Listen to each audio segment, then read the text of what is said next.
জমিনে আমি আল্লাহ বলছিলাম নামাজ পড়, কেন পড়লি না? আমি আল্লাহ বলছি ভালো পথে চল, কেন চললি না? ওই দিন তাকে আমি জিজ্ঞাসা করব, যেই দিন ওয়াতাকুনুল জিবালু কালআইন, আল্লাহ বলছেন যেই দিন পর্বত সমূহ রঙিন হয়ে যাবে, চুরমার হয়ে পড়ে যাবে, ওই দিন তাকে আমি জিজ্ঞাসা করব, বল রে দুনিয়ার জমিনে কেন নাফরমানি করলে, অন্যায় পথে চললে? ওই সময় সে বলবে, আল্লাহ আপনি আমাকে প্রশ্ন করলেন, আজ আমি আপনার কাছে আটকা পড়ে গিয়েছি। আল্লাহ তাআলা আপনি মনে করতেছেন মনে হয় আজকের দিনে কেউ আমাকে সহযোগিতা করবে না? বহুত আছে আজকের দিনে আমাকে সহযোগিতা করার। আল্লাহ বলছেন, ওয়ালা ইয়াসআলু হামিমুন হামিমা। আল্লাহ রাব্বুল ইজ্জতুল জালাল বলছেন, ওই দিন বন্ধু বন্ধুর খবর নিবে না, কেউ কারো খবর নিবে না। কেমনে খবর নিবে না? আল্লাহ বলছেন, ইউবাসসারুনহুম ইয়াওয়াদ্দুল মুজরিমু লাউ ইফতাদি মিন আযাবি ইয়াউমিইযিম বিবানি। আল্লাহ রাব্বুল ইজ্জতুল জালাল বলছেন, ওই দিন এক বন্ধু আরেক বন্ধুকে দেখতে পাবে। সেদিন গুনাহগার ব্যক্তি ফলস্বরূপ নিজের সন্তানদেরকে পর্যন্ত দিতে চাইবে। আল্লাহ বলছেন, তোর বন্ধু তো তোরে দেখে, ডাক দে বন্ধুরে, বল তোকে সহযোগিতা করতে। আল্লাহ বলছেন, না রে, ওই দিন নেতা তার কর্মীর পরিচয় দিবে না, মা তার সন্তানের পরিচয় দিবে না, বাবা তার সন্তানের পরিচয় পর্যন্ত দিবে না, সন্তানরা মা বাবার পরিচয় দিবে না, পীর তার মুরিদের পরিচয় দিবে না, মুরিদ তার পীরের পরিচয় দিবে না, উস্তাদ তার ছাত্রের পরিচয় দিবে না, ছাত্র তার উস্তাদের পরিচয় দিবে না। আল্লাহ বলছেন, একজন আরেকজনকে দেখবে কিন্তু কেউ কারো সঙ্গে কথা বলবে না। কোন ঠিক কিনা? কে বাঁচাবে? আল্লাহর পথে ফিরে আসো। যত গুনাহ করো না কেন, আল্লাহ পাক বলছেন, গোলাম কথা দিলাম, যত অপরাধী হও তোকে আমি মাফ করার ওয়াদা দিলাম। তো ফিরে আসতে হবে আল্লাহর কাছে। আমার বন্ধুগণ, কথাগুলো দিল দিয়ে শুরু। কি বলতে চাই? কিয়ামতের দিন কেউ তোমাকে সহযোগিতা পর্যন্ত করতে পারবে না। আল্লাহ বলছেন, ওয়ালা ইয়াসআলু হামিমুন হামিমা, বন্ধু পর্যন্ত বন্ধুর খবর নিবে না। আল্লাহর কাছে একজন গোলাম হাজির। আল্লাহ বলছেন, গোলাম রে তোর হিসাব দে, আমার সামনে হিসাব দে। গোলাম তার আমলনামা নিয়ে হাজির হবে। আল্লাহ আমলনামা মাপতে লাগবেন, হিসাব করতে লাগবেন। হিসাব করে দেখবেন তার আমলনামা বলতে কিছুই নাই, শুধু গুনার গুনাহ। নেকি আছে মাত্র একটা, কোন নেকি নাই, শুধু গুনার গুনাহ তার আমলনামায়। আল্লাহ বললেন, গোলাম রে 60-70 বছরের জিন্দেগি তোকে দুনিয়ার জমিনে দিয়েছি। গাড়ি করলে, বাড়ি করলে, ব্যাংক ব্যালেন্স করলে, দুনিয়ার জমিনে সম্পত্তি করলে, সন্তানদেরকে এডুকেটেড বানালি, দুনিয়ার জমিনে সৌন্দর্য, জৌলস, আর যত আনন্দ চাকচিক্য লাগে সব করলি। গোলাম এবার বল, আমি আল্লাহর কাছে আসলে তো খালি হাতে, তোর নেকি আছে মাত্র একটা, আমলনামার ভিতরে গুনাহ আর গুনাহ। বলতো তোকে কেমনে জান্নাতে দেই? কেউ কি আছে আজকের দিনে তোকে সহযোগিতা করবে? এই সময় গোলাম ডাক দিয়ে বলবে, আল্লাহ তাআলা আমার কলিজার টুকরা স্ত্রী, যার অর্নামেন্টস আর জুয়েলারির জন্য দুনিয়ার জমিনে 25-30 বছর পর্যন্ত প্রবাসে ছিলাম, টাকা ইনকাম করে শুধু বাড়িতে স্ত্রীর কাছে দিয়েছি, স্ত্রী অর্নামেন্টস জুয়েলারি কিনেছে, নিজের মতো আনন্দ করে চলছে। আল্লাহ তাআলা আমার স্ত্রী তো আজকে আছে, আমার বিশ্বাস দুনিয়ার জমিনে তাকে ভালো রাখবার জন্য আমি ঠিক মতো নামাজ পড়তে পারি নাই। আয় আল্লাহ তাআলা, তুমি ডাক দিয়ে বলেছো হাইয়া আলাল ফালাহ, আয় কল্যাণের দিকে। আমি ওই সময় কাজের মধ্যে ছিলাম।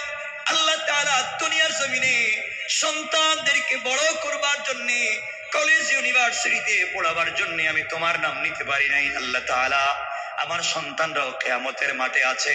আল্লাহ তাদেরকে তো শিক্ষিত বানিয়ে এসেছি, প্রফেসর বানিয়েছি, ডক্টর ডাক্তার বানিয়েছি, আমার পরিবারের সবাইকে শিক্ষিত বানিয়েছি। আজ তারা কিয়ামতের মাঠে আছে।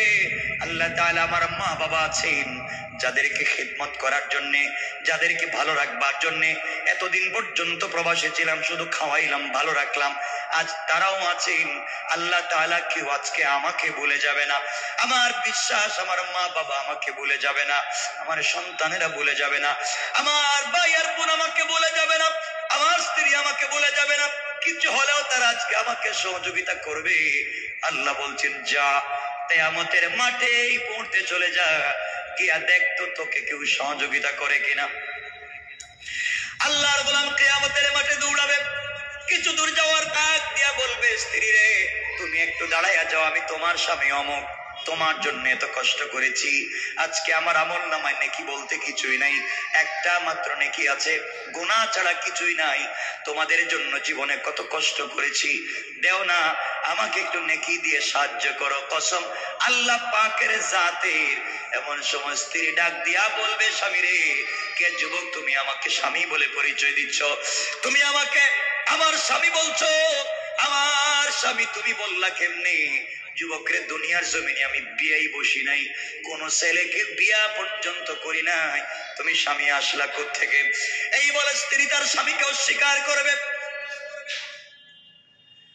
চোখের সামনে দিয়ে আপনার সন্তানেরা দৌড়বে, আপনি ডাক দিয়া বলবেন, সন্তানেরা দাঁড়াও, তোমাদেরকে মানুষ বানাবার জন্য, তোমাদেরকে সমাজের ভিতরে প্রতিষ্ঠিত করবার জন্য বাবা কত কষ্ট করেছি, টাকা পয়সা দিলাম, ঘর বাড়ি বানাইয়া দিলাম, পড়ালেখা করলাম, তোমাদের ভবিষ্যৎ গড়ে দিলাম, আমার আজকে ভবিষ্যৎ বলতে কিছুই নাই, নেকির জন্য আটকা পড়ে গিয়েছি, আমাকে একটু সহযোগিতা করো। সন্তানেরা ডেকে বলবে, যুবককে তুমি আজকে বাবার পরিচয় দিচ্ছ, তোমার চেহারার সঙ্গে আমাদের বাবার চেহারার কোনো মিল নাই। এই বলে সন্তানরাও কেটে পড়বে। এমন সময় তোমার মার বাবা তোমার সামনে দিয়ে যাবে, মাকে ডাক দিয়া বলবেন, আম্মা জান তোমার জন্য জীবনে কত কষ্ট করেছি মা, তুমি কি আমাকে চিনতে পেরেছ? তোমার সন্তান আমি, তুমি আমার মা। মা চোখের পানি ছাড়বে না, ওই সময় তোমার চেহারার দিকে তাকাবে আর বলবে, যুবককে রে, আমাকে মা বইলা ডাক দিলে, দুনিয়ায় আমার কোনো সন্তান ছিল না। সবাই বলে যাবে। আল্লাহ বলছেন শুধু বলে যাবে তা না, ইয়াউমা ইয়াফিরু, আল্লাহ বলছেন ফেরারির আসামির মতো দৌড়াবে। এই মাঠে যদি কেউ দাগি আসামি হয়, ওয়ারেন্ট ভুক্ত আসামি হয়, পুলিশ আসলে, রেব আসলে যেইভাবে দৌড়াবে, আল্লাহ বলছেন ইয়াউমা ইয়াফিরু, ওই দিন ফেরারির আসামির মতো মানুষ দৌড়াবে। মা থেকে দৌড়বে, বাবা থেকে দৌড়বে, সবাই সবার থেকে দৌড়বে, কেউ কাউকে সাপোর্ট দিবে না, কেউ কাউকে সহযোগিতা পর্যন্ত করবে না। কারণ মনে রাখবেন, কিয়ামতের দিনে এমন একটা দিন হবে, আপনি নামাজি, আপনি রোজাদার, আপনি আল্লাহওয়ালা যেই হন না কেন, যতক্ষণ বিচার কার্য শুরু হবে না ততক্ষণ পর্যন্ত আপনি আমি গুনাহগার যেই হয় না কেন, সবাইকে কিন্তু কিয়ামতের মাঠে দাঁড়াইয়া থাকতে হবে। আমার বন্ধুগণ, কেউ যখন সহযোগিতা করলো না, আল্লাহর গোলাম চোখের পানি ছেড়ে আল্লাহকে ডাক দিয়া বলছে, আল্লাহ কেউ নাই, কেউ আজকে আমাকে সহযোগিতা করে নাই, আজকের দিনে কেউ আমাকে পরিচয় দিতে চাইলো না। আল্লাহ খায়া না খায়া রাত দিন কাজ করো, আবার ডিউটি করে তাদেরকে বড় করলাম, আজ তারা আমাকে চিনে না, আল্লাহ তাআলা আমি কোথায় যাব? এই বলে গোলাম জমিনে কিয়ামতের মাঠে বসে থাকবে, চোখের পানি ছেড়ে কাঁদবে, কেউ তাকে সাপোর্ট করবে না, তার নেতা তাকে বলবে না, কর্মী তুমি এদিকে আসো, নেতা বলবে আমার কোনো কর্মী ছিল না, কেউ কারো কোনো পরিচয় দিবে না। এইভাবে যখন দিন চলতে থাকবে, আল্লাহ আরেকজনের হিসাব নিবেন, হিসাব দিয়ে কি করলে গোলামের হিসাব আল্লাহ নিবেন, নিয়ে দেখবেন গুনাহ এবং নেকি সমান সমান হয়ে গেছে, যত নেকি তত গুনাহ সমান সমান। আল্লাহ বলবেন, গোলাম রে, একটা যদি নেকি নিয়ে আসতে পারো তাহলেই তোমাকে জান্নাত দেওয়া যাবে, কারণ তোমার সমান সমান হয়ে গেছে, একটা নেকি হলে জান্নাতে যাওয়া যাবে। গোলাম বলবে, আল্লাহ তাআলা টেনশন করবেন না, আমার বহুত দেওয়ার মতো আছে, বন্ধু আছে, আত্মীয় স্বজন আছে, বহুত ভাই বেরাদার আছে, মা বাবা আছে, তাদের কাছ থেকে একটা নেকি নিয়ে আসবো।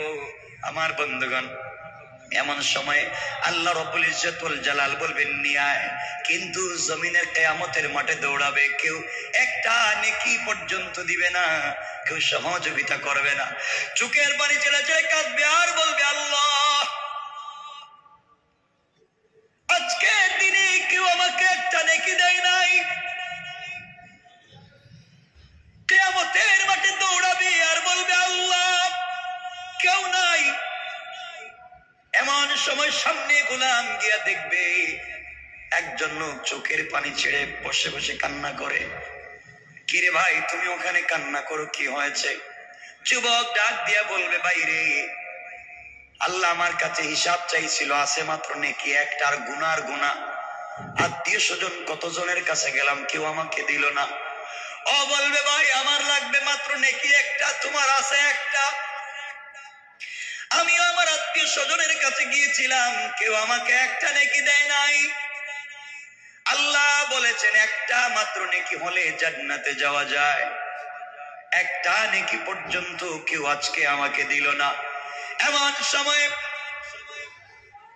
আল্লাহর ওই গোলাম ডাক দিয়া বলবে ভাই তোমার যদি একটা মাত্র নেকি হলে জান্নাতে তুমি চলে যাও, আমার তো আছে মাত্র একটা।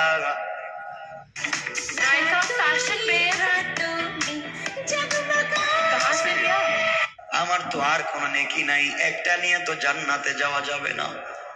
তোমার যদি একটা নেকি হলে জান্নাতে যাওয়া যায়, আমার একটা নেকি তোমাকে দিয়ে দিলাম, ওটা তুমি নিয়ে যাও, বিনিময়ে একজন হলেও তো জান্নাতে যাব, কেউ চিনে না আমাদেরকে আত্মীয় স্বজন, তুমি কমপক্ষে জান্নাতে যাও, আমি ওখানে বসে থাকি।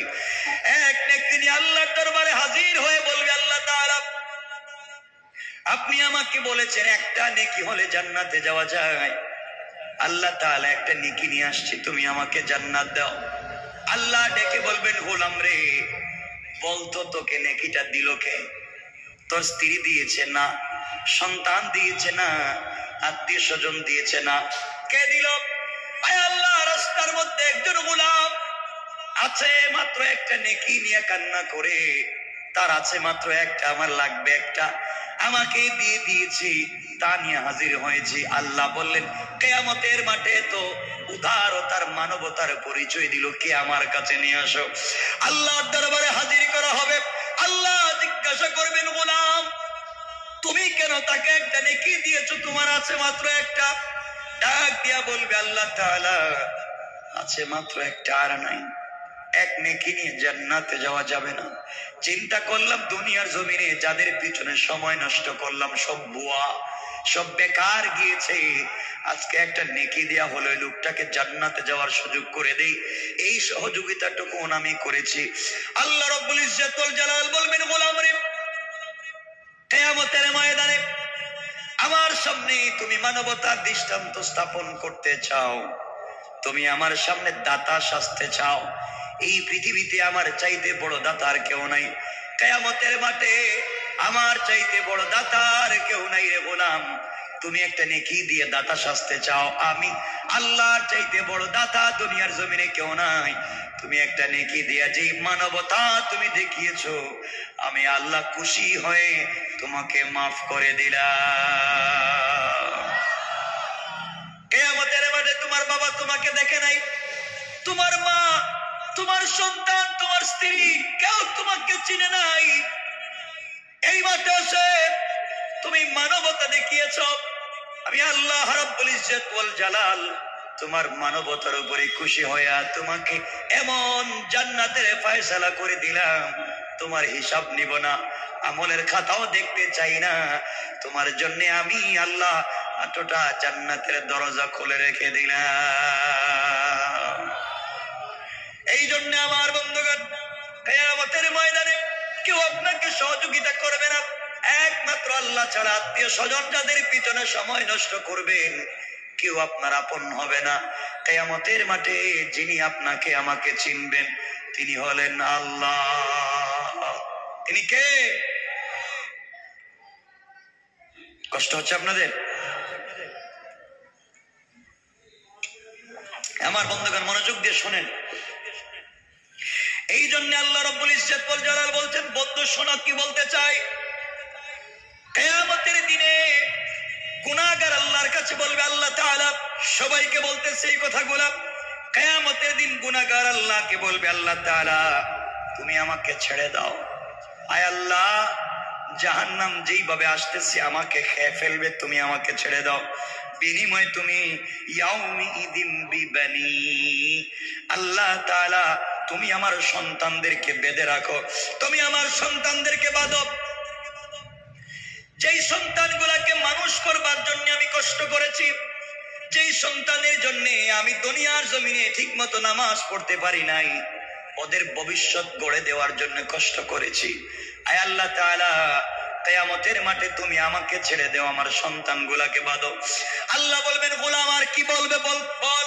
আয় আল্লাহ, যেই সন্তানের জন্য নামাজ পড়তে পারি নাই, যেই সন্তানের ভবিষ্যতের জন্য প্রবাসে ঈদের দিন কাজ করেছি, জোহরের নামাজের সময় অফিসে কাজ করেছি, আসরের আজান হচ্ছে, কাজ শেষ করতে পারি নাই, নামাজ পড়তে পারি নাই, চিন্তা করেছি আমার বাচ্চার স্কুলের বেতন লাগবে, আমার স্ত্রীর কাপড়ের টাকা দেওয়া লাগবে, এই চিন্তা করে আল্লাহ তাআলা আমি কষ্ট পেয়েছি, কাজ করেছি, তোমার নাম নিতে পারি নাই, এই সন্তানকে তুমি বাঁধো। কথাগুলো মনোযোগ দিয়ে শুনবেন, কেউ কারো আপন না। আল্লাহ বলবেন, সন্তানকে বেঁধে লাভ কি? আল্লাহ ওদেরকে বেঁধে জাহান্নামে দাও, বিনিময়ে আমাকে ছেড়ে দাও। আল্লাহ বলবেন, আর কি বলতে চাও? কোরআনে আল্লাহ বলছেন, এরপরে বলবে ওয়া সাহিবাতিহি ওয়া আখি। হায় আল্লাহ, আমাকে ছেড়ে দাও, আমার সন্তানকে বেঁধে রাখো। ওয়া সাহিবাতিহি, আমার স্ত্রীকেও পর্যন্ত বেঁধে রাখো, যে স্ত্রীর কারণে আয় আল্লাহ আমি সুদ খেয়েছি, ঘুষ খেয়েছি। স্ত্রী আমাকে বলছে, তুমি যেই চাকরি করো, পাশের বাসার দুলাভাই তো সেই চাকরি করে, ওনার ঘরে সোফা আছে, ওনার ঘরে হোয়াইট আলমারি শোকেস আছে, তোমার ঘরে কেন নাই? ওই বেচারা ঘুষ খায়, উনি ঘুষ খায় না, এই জন্য নাই। আয় আল্লাহ, আমি বউর চাপাচাপিতে পড়ে কিন্তু আমি এগুলা করেছি। আমার বউ বলতে, পাশের বাসার বাবির ঘরে ডিসকালার টিভি আছে, কেন আমার ঘরে নাই? স্ত্রীর চাপে পড়ে আমি করেছি। আয় আল্লাহ তাআলা, তুমি আমাকে ছেড়ে দাও। সাহিবাতিহি, আমার স্ত্রীকে বেঁধে রাখো, তার কারণে আজকে আমার এই কষ্ট হয়েছে। আল্লাহ তাআলা বলবেন, কি বলবে বল? আল্লাহ, আমার স্ত্রীর কারণে মা বাপ থেকে আলাদা থাকছি, যে মা বাবা আমাকে মানুষ করেছেন, লালন পালন করে বড় করেছেন, বউ আমার ঘরে আসার পরে বুদ্ধি দিছে একসাথে থাকা যাবে না, আমি আমার মা বাপকে গ্রামে রেখে স্ত্রী নিয়ে শহরে থাকছি। আছে? আয় আল্লাহ, আমার স্ত্রী আমাকে বলেছে বিদেশ থেকে টাকা যেন মা বাবার অ্যাকাউন্টে না দেই, শ্বশুর বাড়িতে পাঠাই। আসেনি? আয় আল্লাহ, স্ত্রীর কথা শুনে আমি করেছি। জায়গা জমি যা কিনছি মা বাবার নামে, বউ বলছে তার নামে কিনে দিতে শব্দ করছি। আয় আল্লাহ তাআলা, এতগুলা করতে গিয়ে ঠিক মতো ইবাদত করতে পারি নাই, তুমি আজকের দিনে আমাকে ছেড়ে দাও, বউকে বেঁধে রাখো। আল্লাহ বললেন, বুঝলাম, বউরে বাঁধলাম, এরপরে কি বল? ও বলছে, ও আখি, আল্লাহ আমার ভাইদেরকেও বাঁধো, ওদের কারণে আমি ভালো পথে চলতে পারি নাই। আয় আল্লাহ, ভাইদেরকে মানুষ বানাবার জন্য আমি বড় ভাই ছিলাম, কি করব, আমার উপরে অনেক দায়িত্ব, এই জন্য ঠিক মতো নামাজ পড়তে পারে নাই। ছোট ভাইদের চাকরির ব্যবস্থা করেছি, পড়ালেখা করিয়েছি, ঘর বানিয়ে দিয়েছি। এতগুলা করতে গিয়ে তো আমি পড়ালেখা ঠিক মতো করতে পারি নাই, এতগুলা করতে গিয়ে নামাজ পড়তে পারি নাই। আল্লাহ তাআলা আমার ভাইদেরকে বাঁধো। আল্লাহ বলবেন, এরপরে কি বল? তোর সন্তানদেরকে বাঁধলাম, তোরে ছেড়ে দিতাম, তোরে ছেড়ে দিতে বললে সন্তানদেরকে রেখে দিব, তোরে ছেড়ে দিব। এরপরে বললে তোর স্ত্রীকে, এরপরে বললে তোর ভাইদেরকে, আর কি? এরপরে বলবে, আয় আল্লাহ তাআলা, ওয়া ফাসিলাতিহিল্লাতী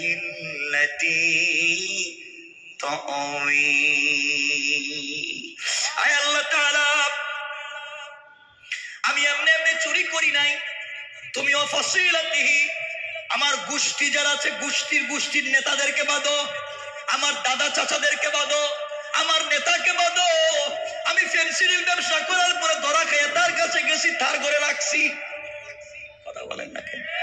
আয় আল্লাহ, চুরি ডাকাতি করছি, গরু চুরি করে নিয়ে তার বাড়িতে রাখছি, ডাকাতি করে তার বাড়িতে টাকা রাখছি। আয় আল্লাহ, নাফরমানি করার পরে তার বাড়িতে গিয়ে আশ্রয় পাইছি, ওর আশ্রয়ে প্রশ্রয়ে আমি চুরি শিখেছি, ডাকাতি শিখেছি। আয় আল্লাহ তাআলা, তার কারণে আমি খারাপ হয়েছি, ও আমাকে সাপোর্ট দিয়েছে পিছনে দাঁড়াইয়া। ওয়া ফাসিলাতিহিল্লাতী তুআবি, আয় আল্লাহ আমার গোষ্ঠীকে বাঁধো, যারা আমাকে আশ্রয় দিত, যারা এত অন্যায় করবার পরে আশ্রয় দিত, আয় আল্লাহ তাদেরকে বাঁধো। আল্লাহ বলবেন বাঁধলাম, এরপরে কি? এরপরে বলবে আল্লাহ সন্তানকে বাঁধবার কথা বলছি, স্ত্রীকে বলছি বাঁধো, এরপরে ভাইদেরকে বাঁধো, এরপরে বলছি গোষ্ঠীর মানুষকে বাঁধো। আল্লাহ বলেন আর কি সব? আল্লাহ বলছেন এরপরে কি বলবে বল? এরপরে বলছে ওয়ামান ফিল আরদি জামিআন সুম্মা ইউনজি। আয় আল্লাহ তাআলা, পৃথিবীর মধ্যে যা কিছু আছে, আসমানের নিচে জমিনের উপরে যা কিছু আছে, সব তুমি নিয়ে নাও। সুম্মা ইউনজি, এরপরেও তুমি আমাকে নাজাত দাও, মাফ চাই, ভুল হয়ে গেছে। আয় আল্লাহ আমার স্ত্রীরে নাও, আমারে ছাড়ো, সন্তান নেও, আমাকে ছাড়ো, বাইরে বাঁধো, আমারে ছাড়ো, মা বাপরে বাঁধো, আমারে ছাড়ো, আত্মীয় স্বজনরে বাঁধো, আমারে ছাড়ো, গোষ্ঠীর নেতাদেরকে বাঁধো, আমারে ছাড়ো। আয় আল্লাহ জমিনে যা আছে সব নেও, আমারে ছাড়ো। আল্লাহ কিছু বলা লাগবে না? কথা বলেন না কেন? আল্লাহ রব্বুল ইজ্জত ওয়াল জালাল এবার জবাব দিচ্ছেন, গোলাম রে সব শুনছি, আমার কাছে কি চাস? আল্লাহ তুমি তো রহমান, তুমি তো রহিম, তুমি তো মাফ করে দিতে পারো। আল্লাহ এত কিছু বলছি, মাফ করে দাও। আল্লাহ এবার বলছেন শয়তান রে, তুই আমার রহমান রহিম নাম জানলে আর কোন নাম কি আমার নাই? আল্লাহ এবার জবাব দিচ্ছেন কাল্লা ইন্নাহা লাযা, কখনো না, আজকের দিনে তোকে ছাড়া দিব না, আজকের দিনে তোকে ছাড়বো না। ইন্নাহা লাযা, তোকে লেলিহান অগ্নি কুণ্ডলিতে নিক্ষেপ করবো। কে বলছেন? দেখছেন, আপনারা তো আল্লাহর নাম রহমান রহিম নিয়ে বসে আছে, পায়ে ধরে বলছি ভাই আল্লাহর ওয়াস্তে বলছে কোরআনটা পড়ো, কোরআনটা থিসিস করো। এই কিছু মানুষের কথায় শুধু পড়ে থাকো না, যে একটা পড়লে 10 নেকি, দুইটা পড়লে 20 নেকি, খালি পড়ো নেকি আর নেকি। তোমার মাথা নষ্ট, এত নেকি দিয়া কি করবা? কোরআন বুঝলা না কি বলছে আল্লাহ? বুঝো নাই, জানা নাই, শুধু নেকি আর নেকি। নেকির বস্তা নিয়ে কিয়ামতের দিন যাইবা, আল্লাহ তুমি এদিকে আয়, বস্তা রাখ, এই বেটা টাকা পায়, টাকা দে। কথা কর না কেন? এর জায়গা দখল করছো, জায়গা দে। এর আইল টেলাই এক হাত ঢুকাইছস, আইল দে। তোর বউরেই কার একজনের দিকে তাকাইছস, বাবির চেহারার দিকে, ওদিকে আয়। কথা কর না কেন? তোর নেকির বস্তায় আর কাজ করবে না, এগুলো বাদ দাও। আল্লাহ রাসূল বলছেন আখলিস দীনাকা ইয়াকফিকাল আমালুল কলিল, জেনে শুনে অল্প আমল করে কবরে যাও, আল্লাহ মাফ করে দিবেন। সুবহানাল্লাহ পড়েন। বুয়া বুয়া আমল, আল্লাহ বলবেন কাল্লা ইন্নাহা লাযা, কিরে তোর বাপরে দিলে, মারে দিলে, সন্তান দিলে, বউ দিলে, বাচ্চা দিলে, এরপরে ভাইদেরকে দিলে, গোষ্ঠী দিলে, দুনিয়া দিলে, সব লেখা দিছস তোরে ছাইড়া দিতে। আমি আল্লাহরে বুকা পাইছস নাকি? তা এত কিছু নেওয়ার পরে তোরে ছাইড়া দিব? আল্লাহ বলছে কাল্লা, কখনো না, ইন্নাহা লাযা, তোরে আমি আগ্নি কুণ্ডলিতে ঢুকাবো। আল্লাহ এই আগুনে কি করবে? আমার আগ্নিতে ঢুকাইলে কি হইব? বহুত আগুন তোমার ভিতরেই আছে, কি করবেন আগুন দিয়া? আমার আল্লাহ জবাব দিচ্ছেন এই আগুন এমন আগুন, আল্লাহর পরের আয়াতে বলছেন নাযাতাল লিশাওয়া, এমন আগুন যে আগুনে চামড়া উঠাইয়া দিবে, হাড্ডি জ্বালাইয়া দিবে, কলিজা জ্বালাইয়া দিবে, গোশত জ্বালাইয়া দিবে, কিন্তু তোমার রূহ জ্বলবে না। চামড়া জ্বলে যাবে, হাড্ডি জ্বলে যাবে, গোশত জ্বলে যাবে, কলিজা পর্যন্ত জ্বলবে, পায়ের বৃদ্ধাঙ্গুলি থেকে জ্বালানো শুরু করব, মাথার চুল পর্যন্ত জ্বালাবো। গোলাম রে, ওই লাযা নামক জায়গায় তোরে ঘুরাইয়া মাথাটা নিচের দিকে দিয়া পা উপর দিকে দিয়ে বাঁধবো, যেভাবে ছাগল বাঁধে এইভাবে বেঁধে একটা জীবন্ত 1,00,000 ছাগল, জীবন্ত ছাগলের পা থেকে চামড়া মাথার দিকে টানলে যেই কষ্ট হয় গোলাম, এত অপরাধ করছিস, আমি আল্লাহ তোকে লটকাইয়া রাখবো আর পায়ের দিক থেকে 21 জন ফেরেশতা দিয়া টাইনা টাইনা মাথার দিকে চামড়া নিয়ে যাব। ফরমানি করবেন, কেমনে না ফরমানি করবে? এরপর আল্লাহ বলছেন এই শাস্তি আরো কয়েকজন লোককে দিব, এই শাস্তি আরো কয়েকজন লোককে দিব। আল্লাহর কারে দিবেন? আল্লাহ বলছেন তাদউ মান আদবারা ওয়া তাওয়াল্লা। আল্লাহ তাআলা বলছেন সেই ব্যক্তিকে ডাকবে যে সত্যের পথে পিঠ প্রদর্শন করেছিল, বিমুখ হয়েছিল, সত্যের দিকে ডাকছি এদিকে আয়, আসে নাই। আল্লাহ বলছেন হাইয়া আলাল ফালাহ, আয় মসজিদে। তুই নাকি আমেরিকা যাবে, স্পন্সর লাগবে, তুই নাকি কানাডা যাবে, সাপোর্টিং লেটার লাগবে, তুই নাকি বিজনেস করবে, টাকা লাগবে, ও গোলাম তুই নাকি দুনিয়ার জমিনে নেতা হবে, পাওয়ার লাগবে, দুনিয়ার মানুষের পিছনে পিছনে ঘুরলে আমি আল্লাহ বলছি গোলাম রে, তুই যখন বিছানায় ঘুমাইয়া আমি আল্লাহর সে আজিমে থাকি না, একটা বার ঘুম থেকে উঠে আমি আল্লাহকে আল্লাহ বলে যদি ডাক দিতে, আমি আল্লাহর সে আজিমে নয় গভীর রাত্রে তোর ঘরের দরজায় হাজির হয়ে যায়। সুবহানাল্লাহ বলে ঘরের দরজায় থাকি। তুই আমার কাছে চাইলে না কোনোদিন? বললাম তুই কেন কোনোদিন চাইলে না আমার কাছে? কি ছিল এমন আমার কাছে চাইলে না? কষ্ট হচ্ছে আপনাদের? কষ্ট হলে আমি রেখে দিব। 12টা হয়ে যাইতেছে গা। কি এটা কি বুঝি না? আচ্ছা আচ্ছা, কষ্ট হচ্ছে তো আপনাদের? একটু হাত দেখান এখন, কার কার কষ্ট হইতেছে? আছেন এখনো? এতক্ষণে তো শুধু আয়াতের অনুবাদ করলাম, যা উদ্দেশ্য ছিল। কথাগুলো শুনেন কি বলতে চাই। আজ তোমাদেরকে বলছি আমি একটা মেসেজ আমার জীবনে যতদিন বাইচা থাকবো দিয়ে যাও। শোনো, গুনাহ করেছো না? কি করেছো? কি গুনাহ? জেনা করেছো? জেনা করেছো? মদ খেয়েছো? ফেন্সিডিল ইয়াবা খেয়েছো? এই তো। কি হয়েছে তোমার? কি হয়েছে? গুনাহ তো হয়েছে, তো কি হয়েছে তোমার? ভয় পাচ্ছ কেন? আরে তুমি এখনো জিন্দা। শাহজালালের চাইতে তোমার দাম বেশি, আব্দুল কাদের জিলানীর চাইতে তোমার দাম বেশি। আব্দুল কাদের জিলানী মুর্দা আর তুমি জিন্দা। আজকে চাইলে আব্দুল কাদের জিলানী, মুঈনুদ্দিন চিশতি তারা চাইলে আজকে রাতে আল্লাহর কাছে তওবা করতে পারবেন না, চাইলে 1 রাকাত নামাজ পড়তে পারবেন না, চাইলে তাসবিহ পড়তে পারবেন না, কারণ তারা কবরে। তুমি আর আমি চাইলে সারা রাত্র সিজদায় পড়ে থাকতে পারি। কত দাম হায়াতে জিন্দেগির, কত দাম। যদিও আমি ঢাকা শহরে থাকি, আমার জন্ম কিন্তু সিলেট শহরে, আমার বাড়ি সিলেট শহরে। সবকিছু হইলেই তো আপনারা শাহজালালের মাজারে যান গা। বাচ্চা হইতেছে না, 15-20 বছর হয়েছে বিয়ে, বাচ্চা হইছে না। বাবার মাজারে গিয়ে আব্বা আমার একটা বাচ্চা দো। তোমার কপালে ঠাডা পড়ো, ঠাডা। বাচ্চা চাওয়ার জায়গা পাইছো না, বাচ্চা কার কাছে চাইবে? এ ওয়াজ তো অনেক লম্বা হয়ে যাইব, নাহলে বুঝাইতাম কেমনে আল্লাহ দে। না, লম্বা হয়ে যাইব। আরে না, আরে শোনেন না, খালি বলেন বলেন না আল্লাহর কাছে কেমনে চাইতো। আরে আমার তো কি করে তোমাদের যদি পায়ে ধরে আমার কলিজার ভিতর আল্লাহ যদি আমার একটা শক্তি দিত, আমি ডাইরেক্ট কলিজা ঢুকিয়ে দিতে পারতাম, তাইলেই শান্তি পাইতাম। কেন পাবলিকের কাছে চাও? সব বুয়া। আজকে 1 টাকা দিবে, কালকে কোটা দিবে।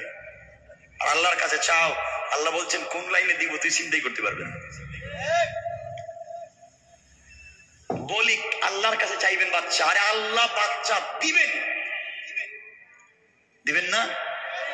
কথায় কথা চলে আসছে, 2 মিনিটে বলি, লম্বা ঘটনা, কিন্তু ঘটনা বলবো না। আমার ইমরানের স্ত্রী, হযরতে ইমরানের স্ত্রী আল্লাহর কাছে বলছেন আল্লাহ তুমি আমার একটা ছেলে দেও। কি দেও? কেন? ছেলে দিয়ে কি করবা? আল্লাহ আমারে যদি একটা ছেলে সন্তান দেও, আমি পৃথিবীর সব থেকে বড় মসজিদ, পৃথিবীর প্রথম কেবলা, বাইতুল মুকাদ্দাসের খাদেম বানাবো। সুবহানাল্লাহ দরকার নেই, সুবহানাল্লাহ একটু জোরে কম না। ইমরানের স্ত্রী আল্লাহর কাছে বলছেন, আল্লাহ আমার একটা ছেলে সন্তান দেও, আমি বাইতুল মুকাদ্দাসের খাদেম বানাবো। আল্লাহ দিছেন, তবে ছেলে দেন নাই, দিছেন মেয়ে। চাইছে ছেলে, দিছেন। আমাদের দেশে তো যদি কেউ মেয়ে দেয়, বউ শুদ্ধ তালাক দিয়া, বউ শাশুড়ি বাপ গেরাম সবরে তালাক দিয়া। টাঙ্গাইল এগুলো আসেনি? বউর দোষ কি? মেয়ে হয়েছে তো বউর দোষ কি? এই শয়তান আসেনি আপনাদের এলাকায়? এগুলার মারতে পারবেন না এই শয়তান গুলারে? আপনারা শয়তান মারার জন্য কই মক্কায় যান, এখানে গিয়া শয়তান মারেন। মুজদালিফা জামারাতে কঙ্কর মারে শয়তান রে, ওখানে শয়তান কই? শয়তান তো ঘরে দেখতেছি, ঠিক কিনা বলেন? শয়তান খুঁজে পাইতেছেন, বউরি পিটায়। বন্ধুগণ, আল্লাহর কাছে বলছেন, আল্লাহ চাইলাম ছেলে, তুমি দিলাম মেয়ে। বাইতুল মুকাদ্দাসের খাদেম কেমনে বানাবো? মহিলা মানুষকে খাদেম হইতে পারে নাকি? পারে না? কয় এই ফতোয়া এগুলো শিখেছে কেন? কষ্ট পাইতো ওই জায়গা। আজকে আলিম উলামা, মসজিদের ইমাম খতিব ফতোয়া দিয়ে মহিলাদেরকে মসজিদে আসা বন্ধ করেছেন। মসজিদে যাইও না, ফিতনা ফিতনা। মসজিদে মহিলারা গেলে ফিতনা, মহিলারা ওয়াজে গেলে ফিতনা। ফিতনা ফিতনা বলে মহিলাদেরকে মসজিদে যাওয়া বন্ধ করেছেন ফতোয়া দিয়া।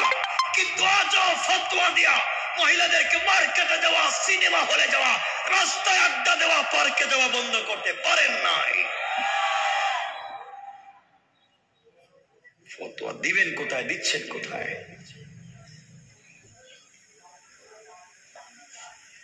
কষ্ট পাচ্ছেন আমার কথায়? আজকালকার উলামায়ে কেরাম কষ্ট পাবেন না।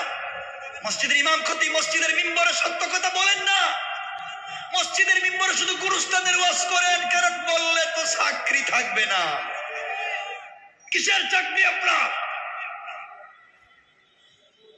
আপনি চাকরি ছেড়ে দেন, ইমামতি কোনো চাকরি না। ইমামতি ছেড়ে দেন। যে চেয়ারে বসে সত্য কথা বলা যায় না, দরকার নেই চেয়ারে বসা।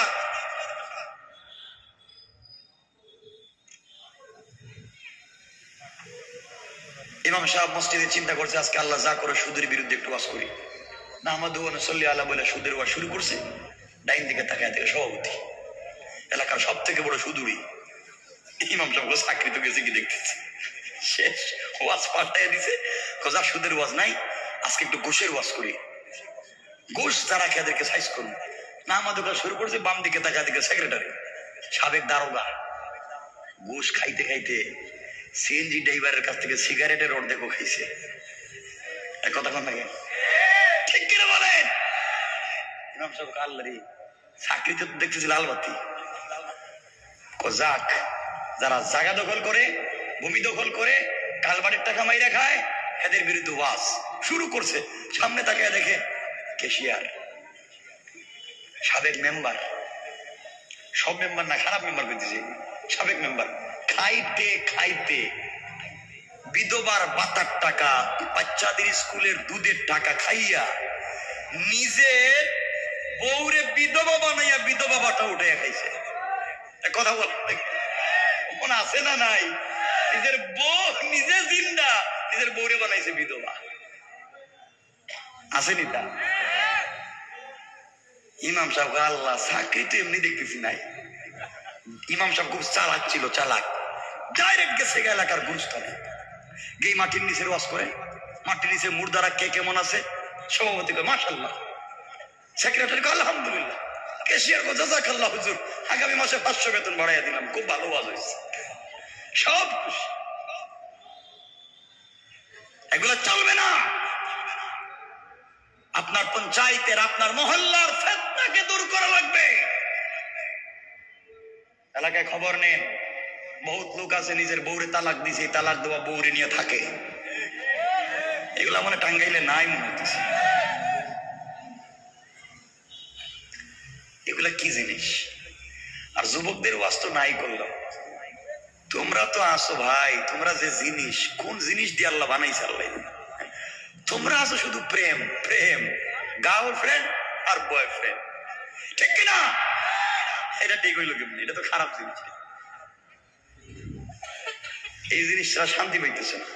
রাত্র হয়ে গেছে 12টা, নাইলে তো আজকে ঠিক করে দিতাম। বসো 1 মিনিট, আমরা আগে দেখি সন্তান কেমনে হয়। কষ্ট হচ্ছে না তো? আল্লাহ রব্বুল ইজ্জতুল জালাল, আমি যে আয়াত পড়েছি এগুলার ভিতরে এতগুলা কথা বলছেন। শাস্তির কথা যা বললাম মনে থাকবে তো ইনশাআল্লাহ? বললেন না ইনশাআল্লাহ? এরপর আল্লাহ রব্বুল ইজ্জতুল জালাল এরপরে আরো অনেক কথা বলেছেন। আল্লাহ বলছেন এরপরে কেমনে? এতক্ষণ বললাম যে এগুলা হইলে অন্যায়, এভাবে শাস্তি দিবেন, ছাড়বেন না। এখন ছাড়বেন কেমনে এটা জানা লাগবে না? নাকি শুধু ছাড়বেন না পর্যন্ত রাইকা যাইব, না ছাড়াইয়া দিয়ে যাইব? আচ্ছা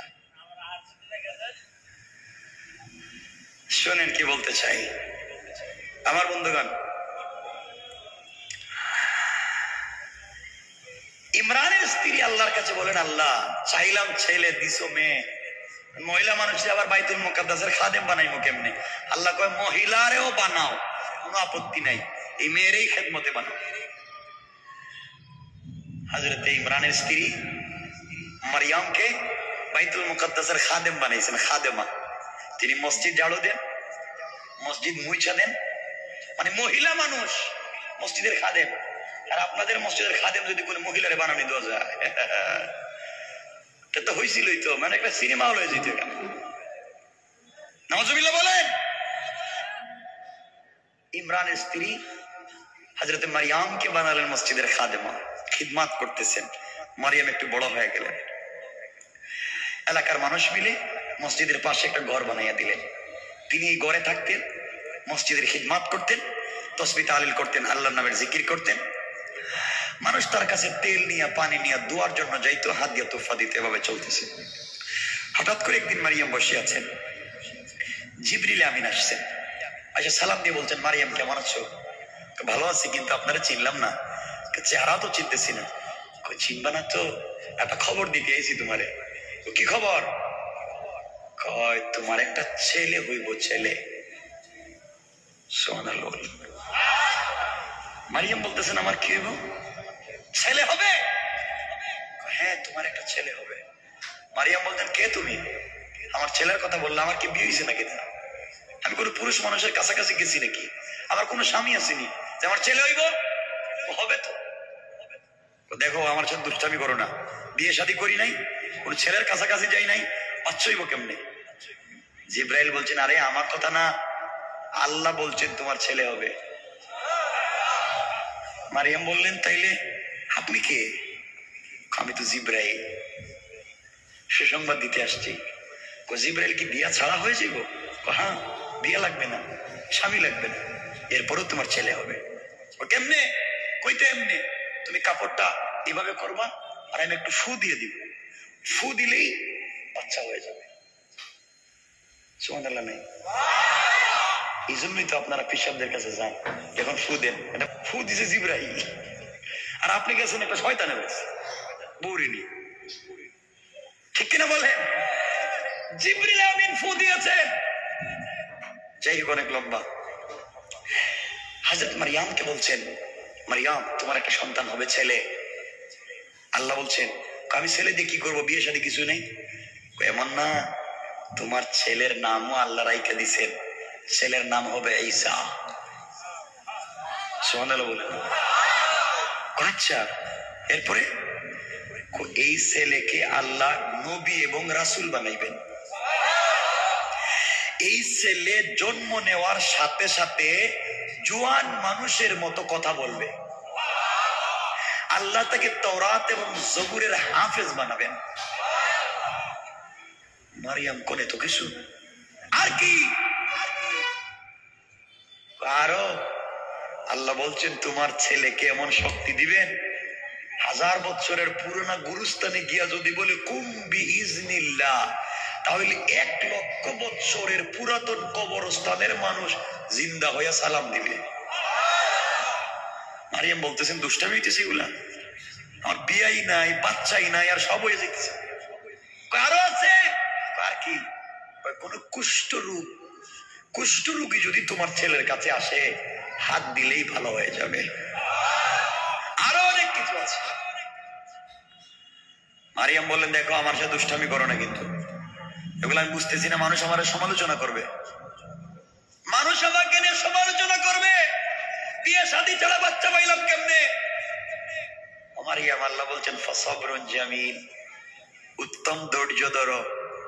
মানুষ তোমার বিরুদ্ধে বদনাম করবে, তুমি তোমার কাজ করে যাও, বদনামের পিছনে পড়ো না, তুমি তোমার কাজ করো, আল্লাহ তোমাকে হেফাজত করবেন। মারিয়াম বলে, আচ্ছা একটা ফু দিয়ে যান তাইলে। হযরতে জিবরিল আমিন ফু দিলেন, চলে গেছেন গা। কিছুদিন পরে মারিয়াম বুঝতে পারলেন তিনি প্রেগনেন্ট হয়েছেন, তিনি গর্ভবতী হয়েছেন। সুবহানাল্লাহ, এটা আগামী বছর কেমন। মানুষ চিন্তা করলো, কি আমরা তার কাছে হাদিয়া দিই, পিসাব মনে করি, তার কাছ থেকে ঝাড় ফুট নেই, মসজিদের খাদেম বানাইছি, এখন আমার প্রেগনেন্ট হইল কেমনে, বিয়ে নাই শাদী নাই, খাইছে রে, মসজিদের খাদেম হইয়াও কি কাজ করতে পারে। মানুষ সমালোচনা শুরু করছে, আসল ঘটনা তো কেউ জানে না। জিবরিল আমিন বলছে কাউরে বইল না, ধৈর্য ধরো, ধৈর্য ধরো। মানুষ গালাগালি করতে লাগে। এক পর্যায়ে মসজিদের খিদমতের পদ থেকে সরাইয়া দিয়া জঙ্গলে রেখে দিল। কই? মারিয়াম জঙ্গলে থাকেন। একদিন হযরতে জাকারিয়া আলাইহিস সালাতু ওয়াস সালামের কাছে খবর গেছে, তার আত্মীয় সে মারিয়ামকে বাইতুল মুকাদ্দাসের খিদমতের পদ থেকে অব্যাহতি দিয়েছেন, হ্যাঁ প্রেগনেন্ট, বিয়েও করে নাই। মারিয়াম, জাকারিয়া তো পয়গম্বর, লজ্জা লাগবে না? গেছেন দেখতে জঙ্গলে, ঠিকই তো মারিয়াম বসে রয়েছে। ও মারিয়াম, এটা কি, এই কাজ কোনো মানুষে করে? তুমি আমার আত্মীয়, আমি পয়গম্বর, বাইতুল মুকাদ্দাসের খাদেম, তুমি আর এই কাজ কেমনে করলা? সাবধান করে দিলাম, আমার নিয়ে আর সমালোচনা করবেন না। মারিয়াম একটু কও না, কি কেমনে কি হয়েছে? শোনো, যাই সমালোচনা করেন, আমার যে বাচ্চা, এই বাচ্চার নাম কিন্তু ঈসা। জাকারিয়া বলেন, ঈসা নাম কে রাখছে? বাচ্চাই তো হইল না, ছেলে নামে জানলেন কেমনে? ছেলে নাম ঈসা। আমার ছেলে জন্ম নিয়ে তোমার মতো কথা বলবে, আমার ছেলে নবী এবং রাসূল হবে, আমার ছেলে তাওরাত জবুলের হাফেজ হবে। কইতে আছে, কইতে আছে। জাকারিয়া কই, কি কো, পাগল হইছো? আরে আমি কইতেছি না, সব জিবরাইল কইছে। জিবরাইল কইছে মানে? তাহলে আল্লাহ কি এগুলো জানে? জানে মানে কি? আল্লাহ তো এগুলো করাইছে, সব শুনছেন। মারিয়াম, আর কি? আমার বাচ্চা কিন্তু মরা মানুষও জিন্দা করতে পারবে। জাকারিয়া আলাইহিস সালাম এগুলা শুনতে শুনতে বাড়িতে চলে গেছে। এভাবে কথা বললে কষ্ট পাচ্ছেন? বাড়িতে গিয়ে আল্লাহরে বলতেছেন, আল্লাহ তোমার সাথে আমার কিছু কথা আছে। আল্লাহ কয়, কও জাকারিয়া, কি কথা? আল্লাহ, গেছিলাম তো। কই গেছিলাম? মারিয়ামের বাড়িতে। আর কই গেছো? জঙ্গলে, বাড়িতে নাই।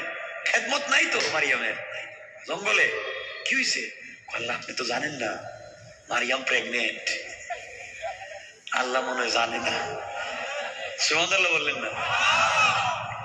আর সূরা আলে ইমরান খুলেন, সূরা আলে ইমরান, সূরা আল মাইদা দেখায় দিই, সূরা মারিয়াম। কি স্বাদ তাফসীর করতে এখানে। আল্লাহ বলছেন, মারিয়াম, জাকারিয়া কি বলছে এগুলা? মারিয়াম প্রেগনেন্ট। আল্লাহ আপনি জানেন না খবর? আমি তো বলতে পারতেছি না, পুরো বর্ণনা করো তো কি হয়েছে। আল্লাহ, মারিয়ামে বিয়েই করছে না। আচ্ছা, এরপরে প্রেগনেন্ট হয়ে গেছে, আর দোষ নিতেছে আপনার, আপনি নাকি এগুলো করাইছেন। তার ছেলের নাম নাকি ঈসা। ছেলে হইব না মেয়ে হইব জানলো কেমনি? ঈসা।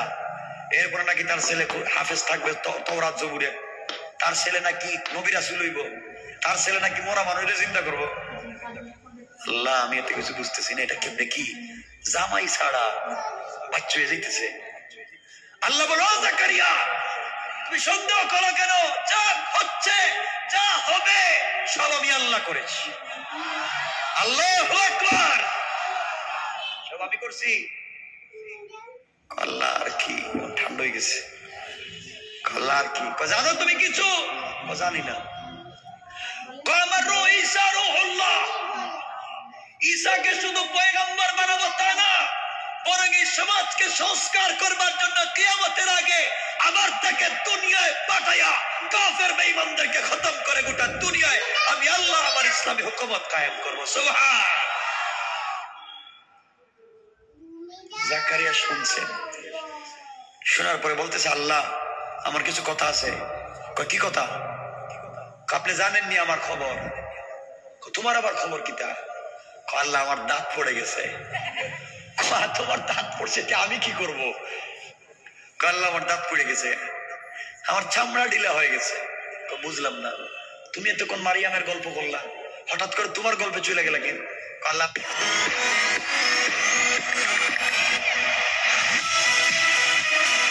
কথা আছে। ওই কি ওই চোখে আগের মতো দেখি না, হাঁটতে পারি না, লাঠি লাগে। বুঝলাম তো, আর কি? আল্লাহ বয়স তো বহুত হয়ে গেছে গা। আচ্ছা, এরপরে? আল্লাহ আমি তো কোনদিন মরে যাবো। হ্যাঁ মানে মরে যাব। মরে গেলে এই জমিনে তোমার দাওয়াত দিবে কে? আল্লাহ দিবে। আমি আরেকজন নবী বানাবো, তোমারে যেমন বানাইছি, ঈসারে যেমন বানাইতেছি আরেকজন বানাই দিব, তো সমস্যা কি? আল্লাহ তা না, কইছে যদি আমার বংশ থেকে কাউরে বানাও তাহলে একটু ভালো হইতো আর কি। সুবহানাল্লাহ বলবেন না? আল্লাহ বলছেন, জাকারিয়া কি কথা বলতে চাও? বলছি না না, আমার বংশ থেকে যদি বানাও তাইলে একটু ভালো হইতো, কিন্তু আল্লাহ আমার তো দাঁত পড়ে গেছে, বুড়ো হয়ে গেছি, চামড়া ঢিলা হয়ে গেছে, আগের মতো কাজ কাম করতে পারি না। আল্লাহ কয় আর কি? আল্লাহ আমার বউ তো বন্দা, আমার স্ত্রী বন্দা, বাচ্চা দিবে না। বুঝলাম না জাকারিয়া, মারিয়ামের কথা বললা, তোমার কথা বললা, বউর কাছে গেলা কেন? আমার বউ তো এখন বাচ্চা টাচ্চা দিতে পারবে না। তো আমারে বললাম কি? বলতেছি না আপনারা কি চাইছিলাম যদি আমার একটা বাচ্চা হইতো। কথাইলে কি আরেকটা বিয়ের কথা বলতেছো নাকি? বউর তো তোমার বাচ্চা হবে না, তাইলে আরেকটা বিয়ে করতে চাও? না না না, আমি এই কাজ করতে চাইতেছি না, আমার নতুন কোনো বিয়ের দরকার নাই, যেটা করছি একটাই, কিন্তু বাচ্চা তো একটা দরকার। আল্লাহ কেমনে কি? কেমনে কি মানে কি? আপনি যদি মারিয়ামকে স্বামী ছাড়া সন্তান দিতে পারো, তাইলে আমার বউরে কেন তুমি দিতে পারো না? সুবহানাল্লাহ বলেন না? আল্লাহ কোয়া জাকারিয়া এই কথা তো ঘুরে বলতেছো কেন? আল্লাহ বলছেন, জাকারিয়া তুমি বলছো মারিয়াম রে দিছি স্বামী ছাড়া সন্তান, তাইলে তুমি বুড়া হয়ে গেছো, তোমার বউ বন্দা, কেন তোমাকে দিতে পারবো না? এই কথা তো আল্লাহ এই কথাই তো বলতে চাইছি। আমার আল্লাহ বলেন, জাকারিয়া সব বুঝেছি, তোমার মনে বড় আক্ষেপ, তুমি বৃদ্ধ, তোমার স্ত্রী বৃদ্ধা, তোমার স্ত্রী বন্দা, বাচ্চা কেমনে হবে? তোমার বড় শখ একটা যদি বাচ্চা হয়। ও জাকারিয়া, আমি আল্লাহ রব্বুল ইজ্জত ওয়াল জালাল তোমাকে বললাম, অবশ্য অবশ্য আমি আল্লাহ তোমাকেও একটা ছেলে সন্তান দান করবো। কোন সুবহানাল্লাহ। জাকারিয়া কি কোনো মাজারে গেছে? ঈশ্বরের কাছে গেছে? কার কাছে? আল্লাহ বলতেন বাচ্চা দিবেন। জাকারিয়া, আল্লাহ আপনি যে বললেন বাচ্চা দিবেন, আমি কি আরেকটা বিয়ে করবো নাকি? না না, আমার তো বউ এই বন্দা, বাচ্চা হবে কেমনে? জাকারিয়া বাচ্চা তো দিব, বাচ্চার নামও আমি রেখে দিব।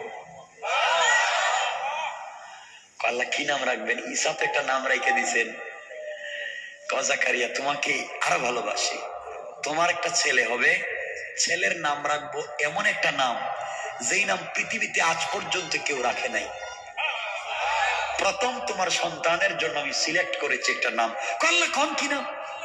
এই ছেলের নাম হবে ইয়াহিয়া। সুবহানাল্লাহ পড়েন। আল্লাহ আমার ছেলে হবে, নাম হবে ইয়াহিয়া। কি হইব? খুব সত্যবাদী নবী, খুব ভালো মানুষ হবে, খুব ধার্মিক হবে। আল্লাহ সব বুঝছি, বাচ্চা হইব কেমনে বিশ্বাস হইতেছে না। ওয়ালাকিন লিয়াতমাইন্না কলবি, অন্তরে শান্তি পাইতেছি না, প্রমাণ লাগবে, প্রমাণ। সুবহানাল্লাহ বলেন না? যাই হোক, সেটা অন্য আলোচনা। তো আল্লাহ মারিয়ামকে স্বামী ছাড়া বাচ্চা দিয়েছেন, জাকারিয়া আলাইহিস সালামকে বন্দা স্ত্রীর ঘরে বাচ্চা দিয়েছেন না? দেন নাই? দিছেন কে? তাহলে আমাদেরকে দিবেন কে? না মাজারে না পিশাব? কে দিবেন? আওয়াজ করে বলেন দিবেন কে? আল্লাহর কাছে চাইতে হবে ইনশাআল্লাহ।